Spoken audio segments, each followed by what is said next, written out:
Welcome to our community. Susie Thomas with you this morning. Very happy to welcome Rebecca Kuzma from Strengthening Stark in general and Faith in Stark more specifically that we're going to be talking about today. Good morning, Rebecca. Good morning, Susie. It's great to be with you. First of all, welcome to Strengthening Stark. This is still, I would call, a rather new, ambitious project that's taking place in our area. Tell me a little bit about what drew you to it. Strengthening Stark was just amazing to me to watch from afar as a citizen of Stark County.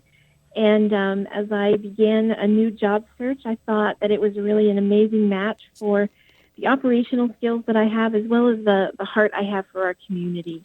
So I'm so excited to be with them. I've been with them about 2 months now and getting my feet wet in the midst of our COVID crisis. Yes. So it's been a very interesting new job. You picked a very interesting 2 months to come on board with a brand new job. But first of all, let's talk about that. How did you navigate that? Because a new job, you think of a lot of new face-to-face meetings, which you would have had virtually none of, I'm going to guess. Yes, they were all virtual, to use your word.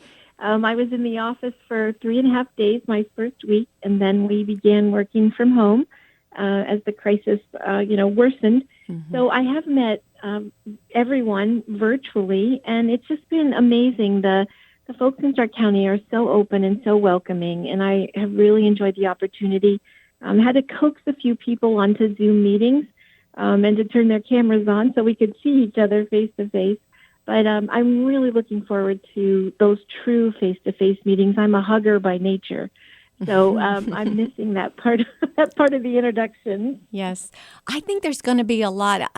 All of us are just ready to sit in a room and be with each other again. But I'm going to miss no PJ pants during Zoom meetings. That no one could tell. They never could tell what I always looked real professional from waist up. So I know that feeling. Yes, it was awful comfortable working from home. That's been great, and it did just dawn on me the difference between being able to say I've met with virtually everyone and I've met with everyone virtually. There you go. You've done that the second way, as we've all been meeting virtually. So Strengthening Stark, some people might not be familiar with it. Can you give us the elevator speech about what you're all about? Sure. In 2017, the Stark Community Foundation did a survey or a study of what was going on here in Stark County. And unfortunately, the numbers weren't very encouraging. The population was aging. We were getting poorer as a community, and we were losing population.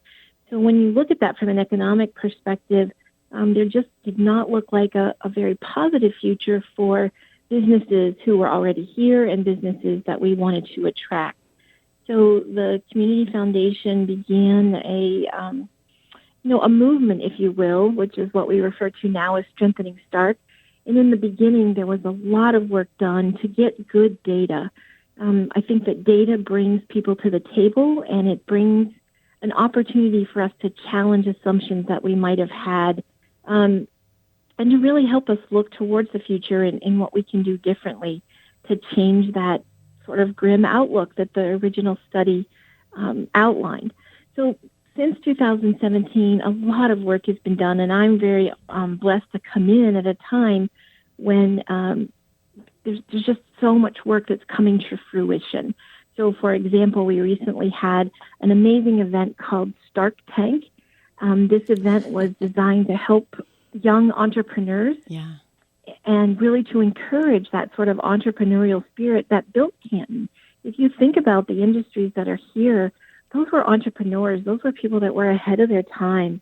And so we're excited to revitalize that and help these young people get their businesses started. And so we had a lot of fun with Stark Tank. We had 9 teams from the local high schools, and they made their pitches to local sharks.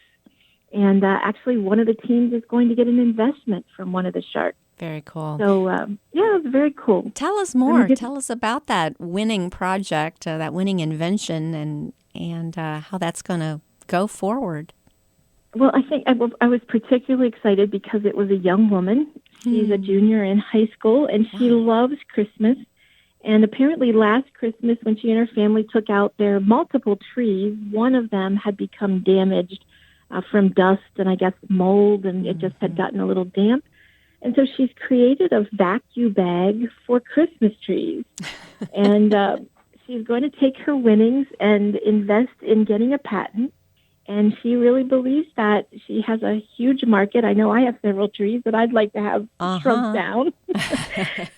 So she's very excited about that. That's going to be very cool. We'll probably have to fluff them out more than normal if we vacuum out all the air around them. But, and they'll be kind of flat. But it could work. I can see it working. And then just fluff them up again every Christmas. Sounds good to me. And how cute, Stark Tank. Some things are just perfect, and that's one of them, right? What a more perfect name. That's so good. Very interesting, though, that the churches started to see the vision of this. And I know that was one of the things Ray Hexamer, who oversees Strengthening Stark, one of the things he really was trying to do was pull together the faith community. He said the faith community is a huge part of all of this. And it seems like some of the pastors kind of got the same idea at the same time. Tell me what happened. Well, we were working with one of our major funders, an organization called Jumpstart out of Cleveland. They're actually part of the Innovation District downtown. And when the COVID crisis hit, Jumpstart contacted Strengthening Stark and said, hey, we really want to make an investment in small business owners, really small business owners, those that may not be eligible for a lot of the federal funding that was coming down the track. And Ray calls it a God wink, and I agree with him completely.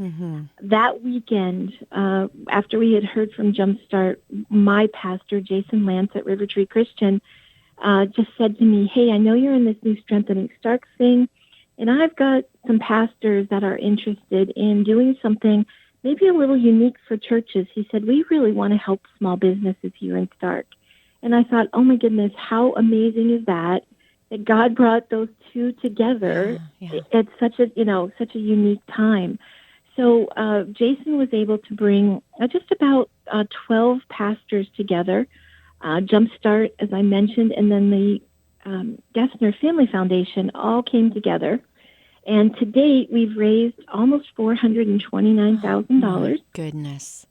This is in this was in like 5 or 6 weeks, yes?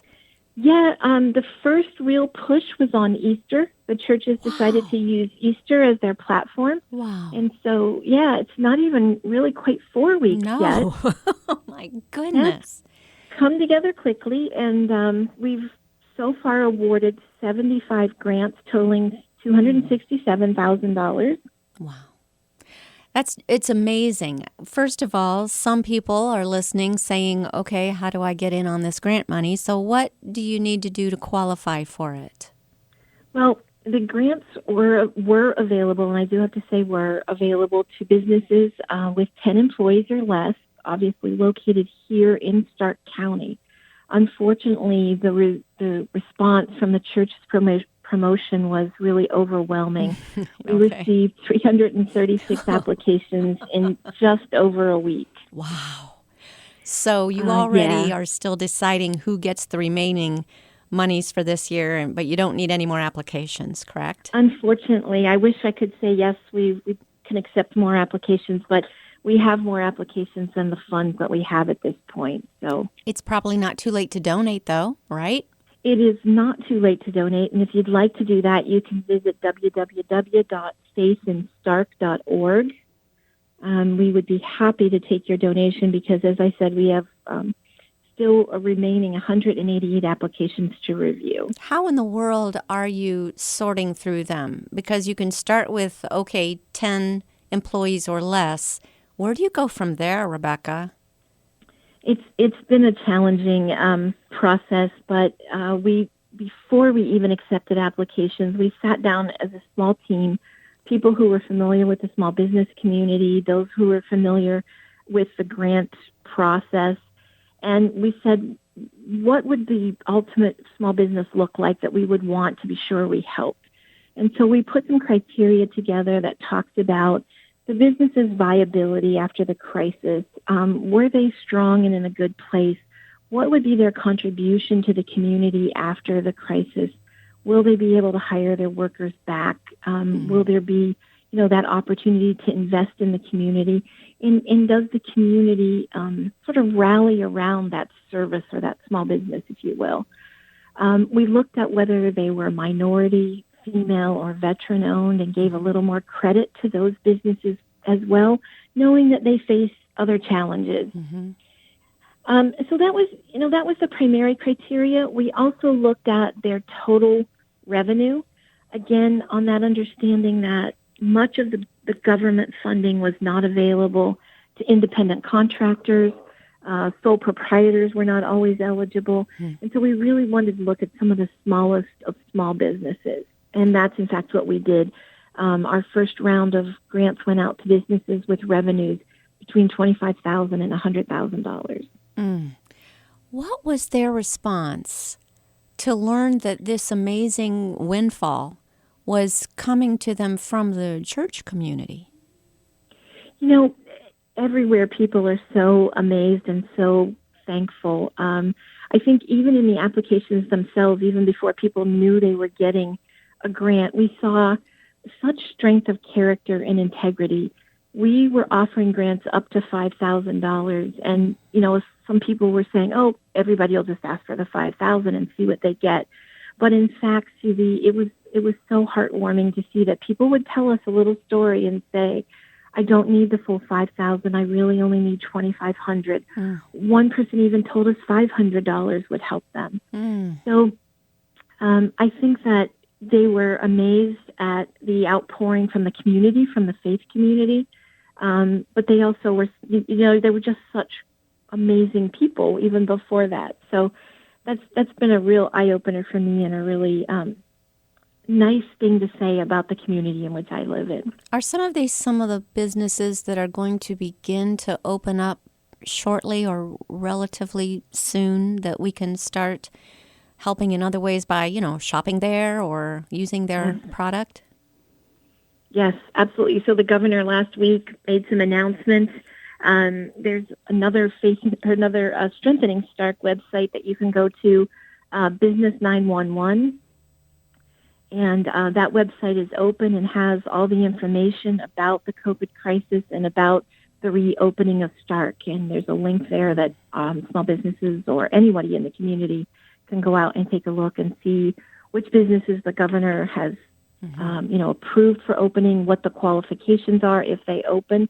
Many of them, do have to wear face masks or have to have protective shields and things like that. And all that information is available as well. I think, hindsight, when we look back on all of this, we'll know what we did right and what we could have done better. But it feels like we're doing this smart by doing a little at a time and not trying to just dive right back to life before COVID. But when I was listening to the governor, it was so complicated of who's opening when. So I'm so happy to hear that there's a website that we can just follow. Tell us that again, that URL again, so that we can know where to go to find out what is open when and what we're allowed to do. So it's Business 911, StarkBusiness911.com. StarkBusiness911.com. Okay, yes. We'll give that again before we're done, because I think we all want to do it right, but absolutely, there's a lot to remember. It's like, retail on May 12th, except a little bit earlier if you want to do curbside or order your stuff ahead of time. It's just, okay. Right. There's so many, yes, wear a face mask unless you don't wear a face mask. It's just very complicated. So yes, StarkBusiness911.com. We'll be sure to give that to you again before we're all done. I'm looking at the clock. We do need to take a short break. Might be a good time to wash your hands. Then we'll be back after these words. You're listening to Our Community. And welcome back to Our Community. Susie Thomas visiting with Rebecca Kuzma from Strengthening Stark and talking about faith in Stark. First of all, the thought that 12 pastors who don't, it's not like they don't have a lot on their plates already, took the initiative to gather together saying, what can we do for our community? That in itself is a little bit of the miracle of COVID, don't you think? There's a bit of a miracle happening here. Would you say? I agree. I agree completely. And the fact that many of their congregants are facing all of these challenges as well, and to still see the outpouring of support has really been amazing. That is absolutely true. When you think of a lot of churches get their funding from their business community that are members, right, they're attending those churches, and for these moments, they might be going through rough times themselves. I know some of our churches are doing special collections just for the members of the church who are going through a rough time. So it seems like it's been a time where, sometimes when you get bumped, what's inside is what spills out. And we are seeing a lot of good spilling out of people. It does bring out the good in a lot of people. You say, we've time to come together and work together on all of this. You mentioned the federal funding. Now, some people hearing might be saying, why would churches want to give to businesses because they're getting all these bailout monies from, the extra dollars from the federal government right now? And, when you see those numbers, they're staggering of what they're giving, and even phase 4, they're talking about giving out more. Some people might be saying, why is the church doing this if they're getting the federal dollars? Mm-hmm. And, one of the pastors we have a conference call weekly with them to let them know how things are, moving along. And one of the pastors said that his church had the same question, that the elders had met and wondered the same thing. But as I mentioned, these are the smallest of small businesses, and the government money, while it is vast, doesn't cover everyone. Mm-hmm. So these very small businesses may not have the capability to do the application itself. They may not have gotten to it fast enough, but in many, many cases, they're not eligible. So sole proprietors, independent contractors, we saw a lot of contractors. We saw beauty and barber salons. Many of these are just one-person shops or independent contractors that work in a larger shop, and they were not eligible for the federal funding for small businesses. So you are filling a gap and keeping people in business to get them through. Right, and to help rebuild our economy. And it's going to be very important. Another question that was asked of me, I'll pass along. I think I know the answer, but I'm going to let you give it. Was that what about the nonprofit? There are a lot of nonprofits that are hurting as well. This money would not be available to them. You would say what? Yeah, this particular grant was for-profit businesses. There are a number of funds out there that are supporting the not-for-profits. The Start Community Foundation has been going through an extensive review and have made a number of grants to not-for-profits. I don't know as much about that fund, Susie, but I know you can find out more about it at the Start Community Foundation. I think people will be amazed to find out what's available through the Start Community Foundation. And first of all, if you want to participate, you can find pretty much any smaller grant monies or smaller funds within the foundation. I particularly love the Women's Fund as part of it. But you can go through and find just hundreds of different groupings, and it's not big dollars, it's small dollars put together, turning into big dollars. It's amazing what the Start Community Foundation gives every year. So if you have a nonprofit and you're in the area, you can find somebody that's a good match for you that has the same mission, and the dollars are there. So I would just recommend check out the Start Community Foundation for sure. And then Strengthening Start came through this as the profit side of building up this community, and we're so happy to have you with that, Rebecca. So tell us, aside from Faith in Stark, what else is happening with Strengthening Stark and what you're finding out? Did anything surprise you as you got going? I think so. I spent many years in my career on the East Coast, and people there move very quickly, and there's a lot of competition, I'll say.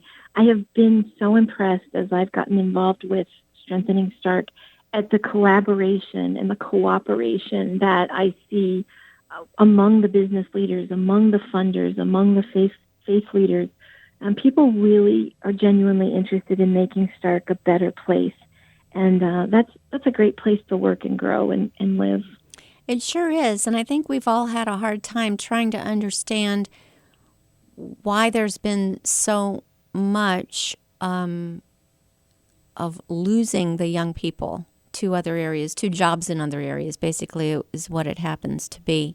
So as we start to create new jobs in the area, do you see light at the end of the tunnel and some encouragement that people will be coming back, they'll be attracted back to the area? Absolutely. And as you were talking earlier about perhaps a silver lining to the COVID crisis, I think people are reevaluating the importance of family and the importance of being near home and near your support, near resources that you know and love. So we are seeing through the Shark Tank that I told you about. We also have another event coming up called Smart Start. It will be the second or third installment. I think one of them occurred before I began. But on May 6th, you can join us on Facebook Live at www.strengtheningstark. And we will be talking virtually with all of the major colleges in the area, and it will be open to all of the parents and seniors and juniors here in Stark County.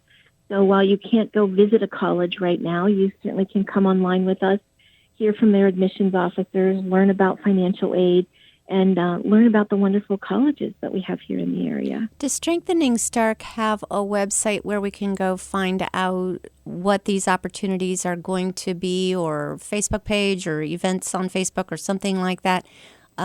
Because most of these things are taking place online now, correct? Yeah. Probably all of them. Yeah, we've moved as much of our programming as we can to be done virtually. And Facebook is probably the primary spot where you're going to find upcoming events. We do have a LinkedIn site as well.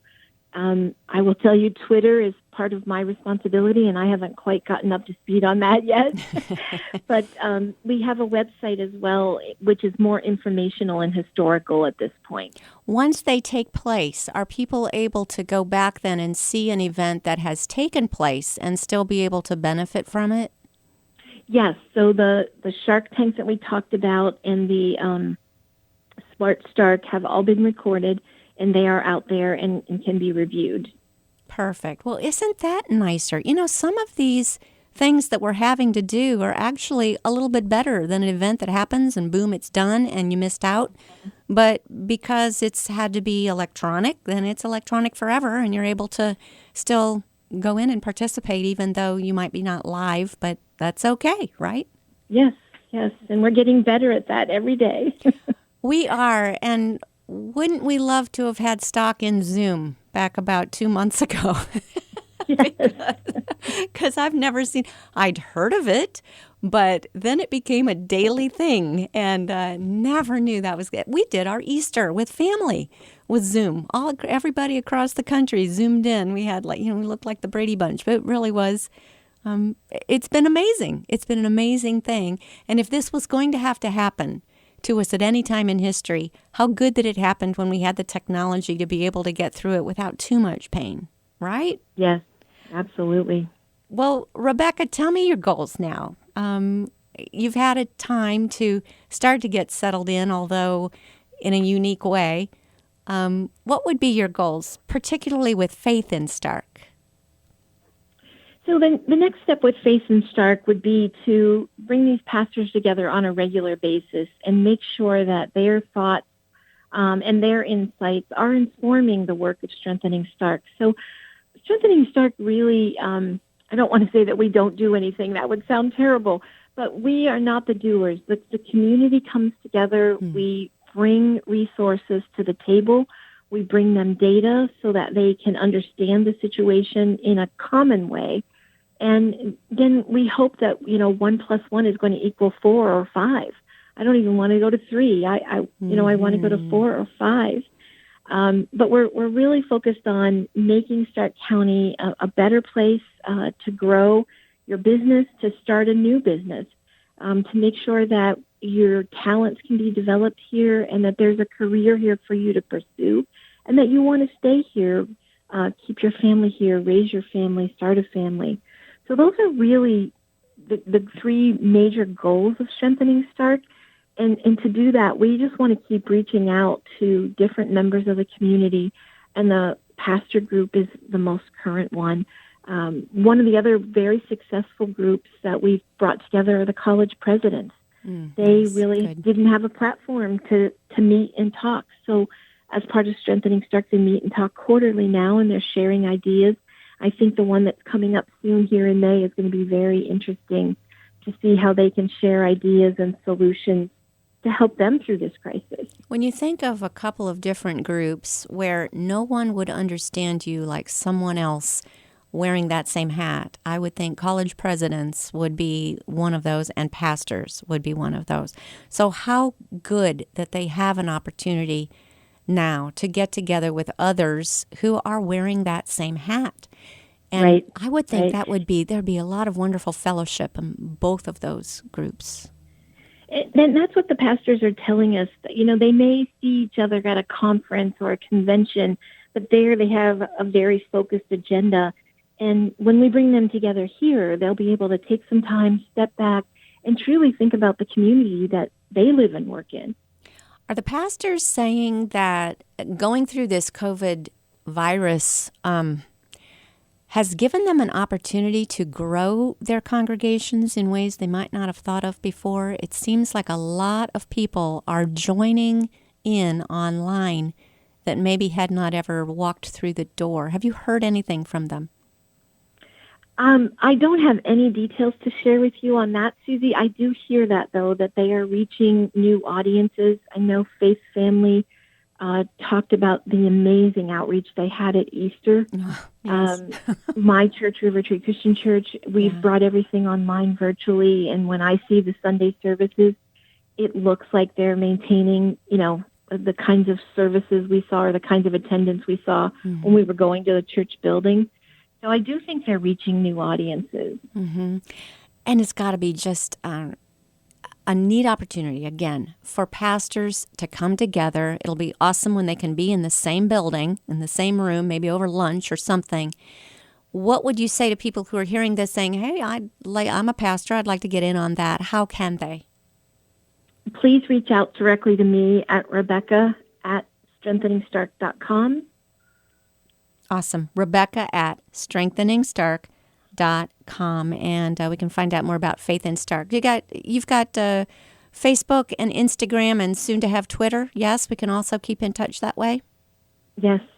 Awesome. All right, Rebecca Kuzma, thank you so much for all you're doing in our community. Well, thank you for having me.